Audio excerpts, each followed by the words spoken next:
सबसे पहले बात करेंगे कराची गुल प्लाजा आतिशज़दगी की एक और लाश निकाल ली गई है और अब तादाद बढ़कर 27 हो गई है।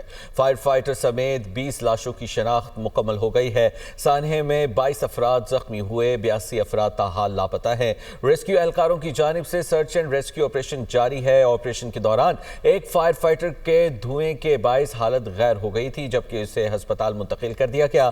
खौफनाक आतिशज़दगी के बायस इमारत मलबे का ढेर बन गई है, जबकि इमारत के कई हिस्से गिर चुके हैं, पिलर कमजोर हो गए हैं। इमारत का बाकी ढांचा किसी भी वक्त गिरने का खदशा जाहिर किया जा रहा है। ताज़ा तरीन क्या सूरत हाल है, वहां पर जान लेते हैं अपने नुमाइंदे शहबाज खान से। शहबाज, आगाह कीजिएगा।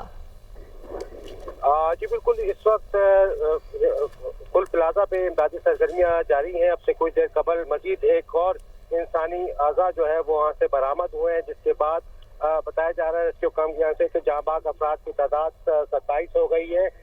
ताहम इमारत की बालाई मंजिल पर अब से कुछ देर कबल एक आग दोबारा भड़क उठी थी, जिस पर इमदादी कार्रवाइयाँ शुरू की गई। फायर फाइटर्स जो है वो इस नारकर की मदद से इस इमारत की बालाई मंजिल पर दाखिल हुए और आग को बुझाने की जो है वो कोशिशें शुरू कर दी गई। तकरीबन 1 घंटे के बाद जो है वो आग को बुझा दिया गया। कूलिंग का अमल जारी है और इस दौरान एक फायर फाइटर जो है वो धुएं के बायस हालत गैर होने से जो है वो उसकी हालत गैर हुई, जिससे शदीद तशवीशनाक हालत में सिविल अस्पताल कराची मुंतकिल कर दिया गया।